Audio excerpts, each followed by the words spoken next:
Friends, already నేను preparation start చేశాను. ఎందుకంటే ఈరోజు మన సెగ్మెంట్ లంచ్ బాక్స్ కదా. లంచ్ బాక్స్ అంటేనే ఎప్పుడు పొద్దునే హడావిడిగా హరిబరిగా ఉంటుంది కదా. అందుకే మీరు వచ్చేసరికి నేను అన్నీ ప్రిపేర్ చేసి పెట్టుకున్నాను. మీరు కూడా లంచ్ బాక్స్కి ఇలాగే ముందుగానే అన్నీ ప్రిపేర్ చేసుకోండి. మరి ఇంకెందుకు ఆలస్యం, వెల్కమ్ టు మమ్మీస్ కిచెన్ ప్రేమతో తీసుకుంటున్నాను.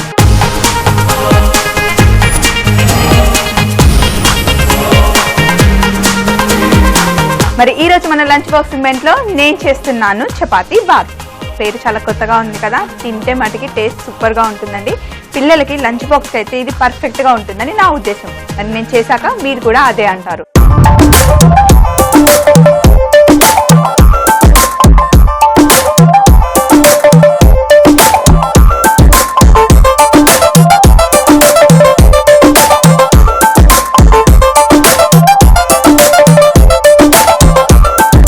మరి మన చపాతీ బాత్ చేసుకోవడానికి ముందుగా తడిపి పెట్టుకున్న పిండిని తీసుకొని చపాతీలు చేసుకుంటాం కదా.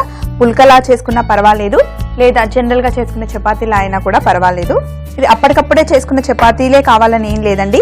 ముందుగానే చేసి పెట్టుకున్న చపాతీలు ఒకవేళ పొద్దున్న మనం చపాతీ చేసుకుంటే మిగిలిపోయాయి అనుకుంటే అలా తినడం మనకి ఇష్టం ఉండదు కదా. ఎందుకంటే చల్లగా ఉన్న చపాతీలు తినడానికి ఎవ్వరూ అంతగా ఇష్టపడరు. కాబట్టి ఇలా చపాతీ బాత్ లాగా కూడా చేసుకుంటే చాలా టేస్టీగా ఉంటుంది, ఇంకా చాలా హెల్దీ కూడా. సో నేను చపాతీని ఏం ఫోల్డ్ చేయకుండా రెగ్యులర్గా మనం ఫుల్గా చేస్తాం కదా, ఫుల్గా చేసినట్టుగా చేసుకుంటున్నాం. రౌండ్గా చపాతీ చేసుకొని కొంచెం ప్యాన్ వేడైన తర్వాత మనం చపాతీని కాల్చుకుందాం.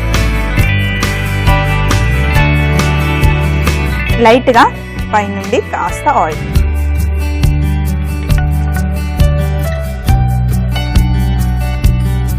అలాగే ఇంకొక స్టవ్ ఆన్ చేసుకొని ఒక కడాయి పెట్టుకొని దీంట్లో మనం పెసరపప్పు, ఒక చిన్న బౌల్ పెసరపప్పు తీసుకొని జస్ట్ ఏం వేయకుండా ప్లెయిన్గా మనం పెసరపప్పుని వేయించుకోవాలి. పెసరపప్పు మామూలుగా మనం పప్పు చేసుకునేటప్పుడు లేదా ఏదైనా బాత్ ఇలాంటి రెసిపీస్ చేసుకునేటప్పుడు పెసరపప్పుని ఎప్పుడు కూడా ముందుగా కొంచెం ఫ్రై చేసామనుకోండి, ఆ పెసరపప్పు టేస్ట్ మరింతగా పెరుగుతుంది. మామూలుగా వేసినా కూడా బాగుంటుంది, కానీ ఎప్పుడైనా మీరు ట్రై చేయండి. పెసరపప్పుని ఫస్ట్ ఒక్కసారి ఇలా లైట్గా కొంచెం కలర్ చేంజ్ అయ్యే వరకు మీరు ఫ్రై చేశారనుకోండి, చాలా చాలా బాగుంటుంది. సో పెసరపప్పుని కొంచెం కలర్ వచ్చే వరకు మనం ఫ్రై చేసుకోవాలి. ఈ లోపల పెసరపప్పు వేగే లోపల మనం చపాతీని కూడా ఫ్రై చేసుకున్నాం అనుకోండి, మన చపాతీ బాత్ చేసేసుకోవచ్చు. ఇలా రెగ్యులర్గా మనం చపాతీ చేసుకుంటాం కదా, అలాగే మనం చపాతీ చేసుకోవాలి. నేనైతే ఇప్పుడు 2 చపాతీలు చేసుకుంటాను. మీకు ఎన్ని కావాలనుకుంటే అన్ని చపాతీలు చేసి పక్కన పెట్టేసుకోండి. చపాతీ చేసేసుకున్నాం కదా, మీ ఇంట్లో మీరు ఎన్ని లంచ్ బాక్స్లు అయితే ప్రిపేర్ చేస్తున్నారో, ఎంత సరిపడతాయో అన్ని చపాతీలు చేసి మీరు పెట్టేసుకోండి. నేను ఒక 2 చపాతీలు చేసి పెట్టుకున్నాను. అలాగే చూడండి, ఇక్కడ పెసరపప్పు కలర్ చేంజ్ అవుతుంది కదా, ఇలా కలర్ చేంజ్ అయ్యే వరకు మీరు మంచిగా చక్కగా వేయించుకోవాలి. ఫస్ట్ టైం పెసరపప్పు వేయించితే ఆ కలర్ ఎంత రావాలో తెలియదు అనుకుంటే కూడా ఏం ప్రాబ్లం లేదండి. ఎందుకంటే పెసరపప్పు వేగిన తర్వాత మనకి చక్కటి మంచి సువాసన వస్తుంది. మంచి వాసన, పప్పు వేగిన వాసన మీకు తెలిసిపోతుంది. ఆ మంచి సువాసన బయటకు వచ్చిందంటే పప్పు వేగినట్టే. సో చూడండి, ఇక్కడ మీకు కలర్ కూడా తెలుస్తుంది కదా పప్పు వేగినట్టు. సో ఇప్పుడు పప్పుని కూడా ఒక ప్లేట్లో వేసుకుందాం. పప్పుని కాసేపు పక్కన పెట్టేసి ఈ బాండీ వేడిగానే ఉంది కదా, ఇందులో నూనె కావాలి అనుకుంటే, ఇష్టం ఉంటే కనుక ఇందులో నెయ్యి కూడా వేసుకోవచ్చు. మనం బిస్మిల్లా బాత్ చేస్తాం కదా, అప్పుడు నెయ్యి వేసి తాలింపు వేసుకుంటాం. అలాగే కావాలి అంటే నెయ్యి వేసుకోవచ్చు, లేదంటే నూనె అయినా కూడా పర్వాలేదు. బాండీలో నూనె కొంచెం వేడైన తర్వాత మనం తాలింపుకి ఏవైతే వాడతాం, ఆవాలు, కాస్తని ఆవాలు, అలాగే జీలకర్ర, కొంచెం శనగపప్పు, కాస్తంత మినపప్పు, ఇవి కొంచెం వేగాలి. కొంచెం వేగిన తర్వాత సన్నగా తరిగి పెట్టుకున్న పచ్చిమిర్చి కూడా వేసిన తర్వాత ఇప్పుడు మనం కొంచెం లావుగా కట్ చేసుకున్న ఉల్లిపాయలు, కొంచెం లావుగా కట్ చేసుకున్న ఉల్లిపాయలు వేసాం కదా. ఇప్పుడు మనం తీసుకున్న చపాతీకి అలాగే పెసరపప్పుకి మనం తీసుకున్న ఇంగ్రీడియంట్స్కి సరిపడా ఉప్పు కూడా ఇందులోనే వేసేసుకోవాలి. ఎప్పుడు కూడా ఉప్పుని ఉల్లిపాయల్లో వేస్తే ఉల్లిపాయలు తొందరగా వేగిపోతాయి, అలాగే మంచి కలర్ కూడా వస్తాయి. సో అందుకని ఉప్పు మన చపాతీలకి, చపాతీ పిండిలో ఆల్రెడీ మనం ఉప్పు వేసే ఉంటాం కాబట్టి కొంచెం తక్కువ ఉప్పు వేసుకుంటే బాగుంటుంది. ఉల్లిపాయలు కొంచెం వేగాయి కదా, మరి ఎక్కువగా కలర్ రావాల్సిన అవసరం ఏం లేదు, కొంచెం ట్రాన్స్పరెంట్ అయితే సరిపోతాయి. ఇప్పుడు ఇందులో కొంచెం గరం మసాలా, అలాగే కాస్తంత ధనియా పౌడర్, అలాగే కొంచెం జీలకర్ర పొడి వేసి ఒకసారి చక్కగా కలుపుకున్న తర్వాత ఇప్పుడు మనం ముందుగానే వేయించి పెట్టుకున్న పెసరపప్పుని ఇందులో వేయాలి.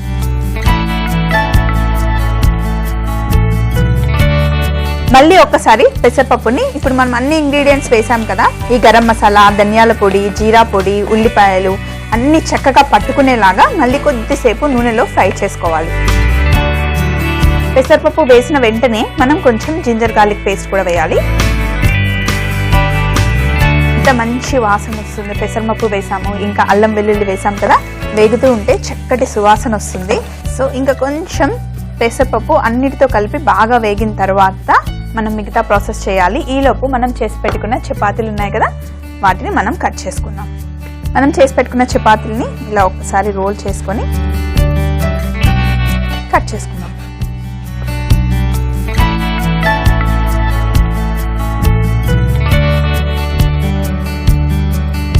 ఇలా చపాతీల్ని కట్ చేసుకున్నా సరే, లేదంటే మీరు చేతితో చించుకున్నా కూడా ఏం పర్వాలేదు. ఇక్కడ పెసరపప్పు వేగిపోయింది కదా, ఈ పెసరపప్పులో ఇప్పుడు మనం నీళ్లు వేయాలి. పెసరపప్పు ఉడకడానికి సరిపడా నీళ్లు వేయాలి. అయితే మనం చేస్తున్నాం చపాతీ బాత్ కదా, కొంచెం మెత్తగానే పప్పు ఉడకాలి కాబట్టి కొంచెం నీళ్ళు ఎక్కువగానే పోసుకోవాలి.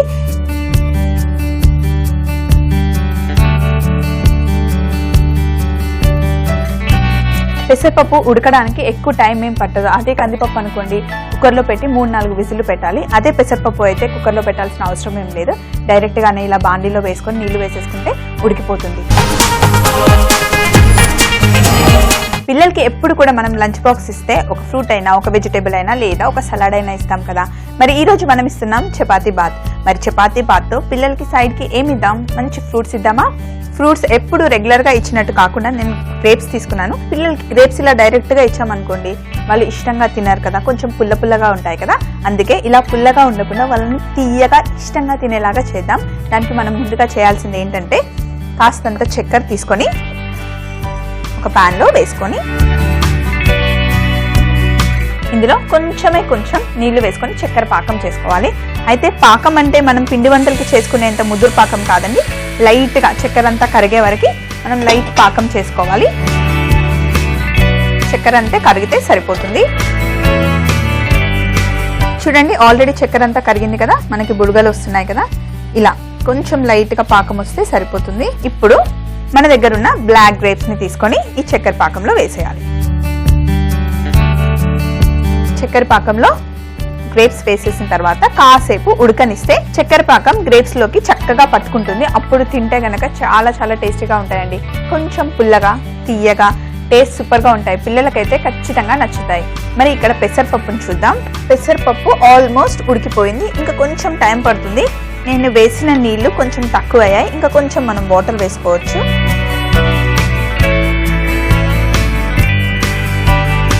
ఇక్కడ గ్రేప్స్ ఉడికిపోయాయి, కలర్ చక్కగా చేంజ్ అయ్యాయి కదా. మరి ఎక్కువసేపు ఉడకబెట్టారనుకోండి, స్కిన్ మొత్తం ఓపెన్ అయిపోయి లోపల ఉన్న కలర్ అంతా బయటకు వచ్చేస్తుంది. అందుకే ఎక్కువసేపు ఉడకబెట్టద్దు. ఇక్కడ చూడండి, ఇలా లైట్ గా కలర్ చేంజ్ అయితే సరిపోతుంది. ఇప్పుడు ఇవి కొంచెం చల్లగా అయిపోయిన తర్వాత మనం లంచ్ బాక్స్ లో పెట్టుకుందాం. అలాగే ఒక్కసారి పెసరపప్పుని కలుపుదాం. ఇంకొక 2-3 నిమిషాలు అయితే పెసరపప్పు కూడా ఉడికిపోతుంది. ఈ లోపల మనం లంచ్ బాక్స్ ఏ లంచ్ బాక్స్ అయితే పెడుతున్నాం వాటన్నిటిని రెడీగా పెట్టేసుకుందాం. సో ఇప్పుడు ఒక 2-3 నిమిషాలు వెయిట్ చేద్దాం. పెసరపప్పు ఉడికిన తర్వాత మిగతా ప్రాసెస్ ఏంటో చూద్దాం. చూడండి, పెసరపప్పు చక్కగా ఉడికిపోయింది కదా. పెసరపప్పు మొత్తం పూర్తిగా ఉడకాలి. అలానే మొత్తం స్మాష్ గా కాకుండా, పలుకుగా కాకుండా చక్కగా ఉడికితే మటుకి చపాతీ బాత్కి పెసరపప్పు బాగుంటుంది. సో ఇప్పుడు మనం ఇందాక కట్ చేసి పెట్టుకున్న చపాతీలని ఇందులో వేసేద్దాం. అలాగే సన్నగా తరిగి పెట్టుకున్న కొత్తిమీర కూడా ఇందులో వేసేసి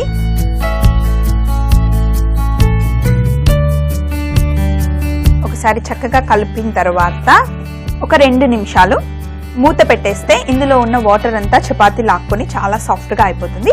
ఈలోపు మనం ముందుగానే తయారు చేసి పెట్టుకున్న గ్రేప్స్ ని లంచ్ బాక్స్ లో పెట్టేద్దాం.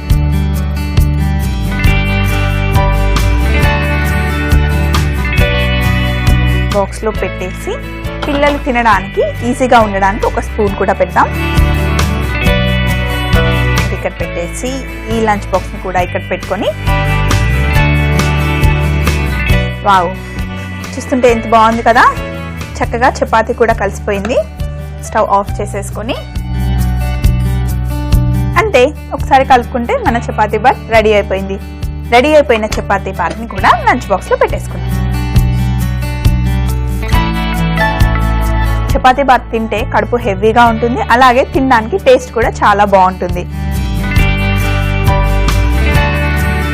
మంచి వాసన వస్తుంది. నాకైతే ఇందులో లంచ్ బాక్స్లో పెడుతుంటేనే తినేయాలనిపిస్తుంది. మీరు కూడా తప్పకుండా ట్రై చేయండి. ఇందులో చపాతీ ఉంది, అలాగే పెసరపప్పు కూడా ఉంది కాబట్టి పిల్లలకి ఎక్కువ క్వాంటిటీ పెట్టకుండా కొంచెం తక్కువగానే ఇస్తే బాగుంటుంది, ఎందుకంటే తొందరగా హెవీగా అయిపోతుంది. అయితే లంచ్ బాక్స్ పెట్టినప్పుడు ఎప్పుడు కూడా వేడివేడిది పెట్టినప్పుడు లంచ్ బాక్స్ని క్లోజ్ చేయొద్దు, ఎందుకంటే గట్టిగా అయిపోతుంది, మొత్తం ఒక్క దగ్గరగా అయిపోతుంది. కొంచెం చల్లగా అయిపోయిన తర్వాత మూత పెడితే గనక అలాగే విడివిడిగా ఉంటుంది, తినేటప్పుడు ఎలాంటి వాసన రాకుండా ఉంటుంది. చపాతీ బాత్ తయారు చేయ విధానం: ముందుగా చపాతీకి గోధుమ పిండిని తడిపి పక్కన పెట్టుకోవాలి. తర్వాత ఒక ప్యాన్ తీసుకొని అందులో చపాతీలు కాల్చుకొని పక్కన పెట్టుకోవాలి. ఇప్పుడు ఒక కడాయి తీసుకొని అందులో పెసరపప్పుని ఫ్రై చేసి పక్కన పెట్టుకోవాలి. తర్వాత ఒక కడాయిలో నూనె వేడి చేసి ఆవాలు, జీలకర్ర, శనగపప్పు, మినప్పప్పు, పచ్చిమిర్చి, కట్ చేసిన ఉల్లిపాయలు, ఉప్పు, గరం మసాలా, ధనియా పౌడర్, జీలకర్ర పొడి, పెసరపప్పు, అల్లం, తర్వాత నీళ్లు పోసి ఉడికించుకోవాలి. ఇప్పుడు పెసరపప్పు ఉడికిన తర్వాత ముందుగానే మనం కట్ చేసి పెట్టుకున్న చపాతీలు, కొత్తిమీర వేసుకుంటే మనకి కావలసిన చపాతీ బాత్ రెడీ. తరువాత ఒక ప్యాన్ తీసుకొని అందులో పంచదార, నీళ్లు పోసి చక్కెర పాకం అయిన తర్వాత గ్రేప్స్ వేసి ఉడికించుకొని లంచ్ బాక్స్ లో చపాతీ బాత్ తో పాటు ఈ గ్రేప్స్ కూడా ఇస్తే పిల్లలు లంచ్ బాక్స్ ని బాగా ఎంజాయ్ చేస్తారు. మరి చూసారు కదండి లంచ్ బాక్స్ సెగ్మెంట్ కోసం మనం చేసిన చపాతీ బాత్ రెసిపీ అయితే నోట్ చేసుకున్నారు కదా. మరి రేపు పిల్లలు స్కూల్కి వెళ్ళేటప్పుడు తప్పకుండా చేసి పెట్టండి. మరి రేపటి మన సెగ్మెంట్ బ్యాక్ ఫ్రమ్ స్కూల్లో సరికొత్త రెసిపీతో మళ్ళీ మీ అందరి ముందుకు వచ్చేస్తుంది స్వప్న మమ్మీస్ కిచెన్ లో ఎంతో ప్రేమతో. మరి అప్పటి వరకు ఈ రోజుకి బై బాయ్.